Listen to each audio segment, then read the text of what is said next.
Hello, Christian Hacking from CBR UK here, bringing you the abortion news update from this week. And we've got 3 things on the table this week. None of them edible, but the third one a lot more positive than the first 2. So please do stay tuned for that.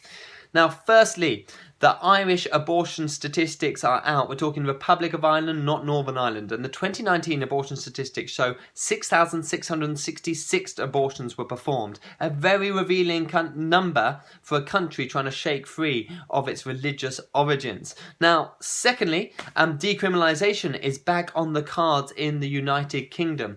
Yes, the long-awaited attempt to remove all legal protection for the unborn child is due to be snuck in the domestic abuse bill at report stage next Monday.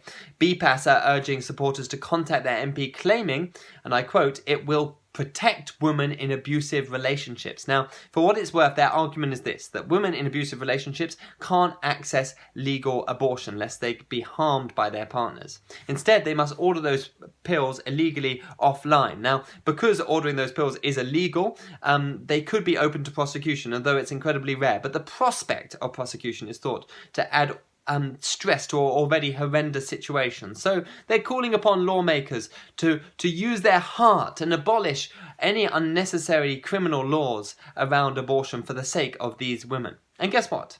It's a ginormous red herring. Actually, it's blotting out the sun, because women in abusive relationships need saving, protecting, supporting. Adding legalised home abortion is not going to help them in the long term.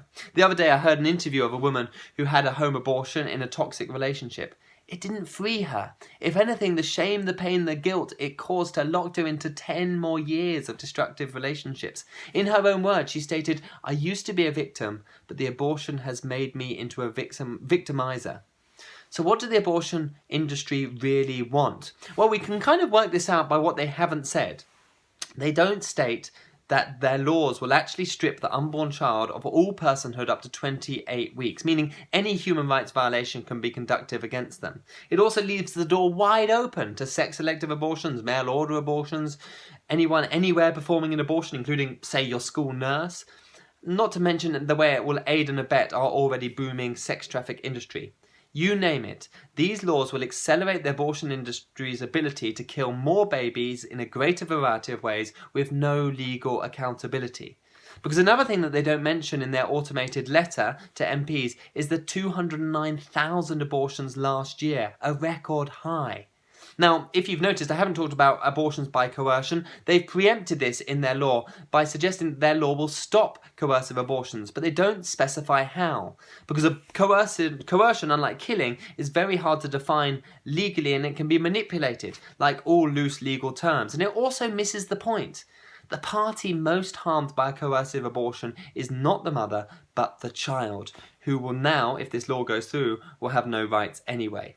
It's when you begin to see this that you understand what is actually going on, that this isn't about women at all. This is about increasing and protecting abortion business using vulnerable women. So please do let your MP know. Links below, as well as an extended description by my colleague Ashton Hubert on what is at stake with Decrim. Now, I did promise to finish on a positive note, which is the judicial review on DIY home abortions is going ahead. So I mentioned this a few weeks back. Those of you who weren't following, at the start of lockdown, our government decided to bring in DIY home abortions after putting immense pressure on Matt Hancock. The decision was distinctly shady because no debate took place nor vote. So the courageous Christian Legal Centre challenged it.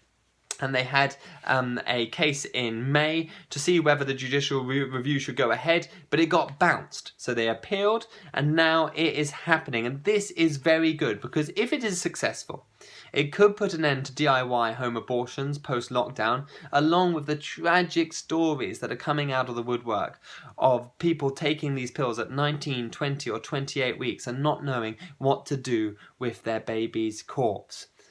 Now, it should also give us a better internal examination of how the abortion industry is operating in the corridors of power, which will be incredibly helpful to our cause. So please watch this space, and for more news updates, please subscribe to this channel and donate to the cause.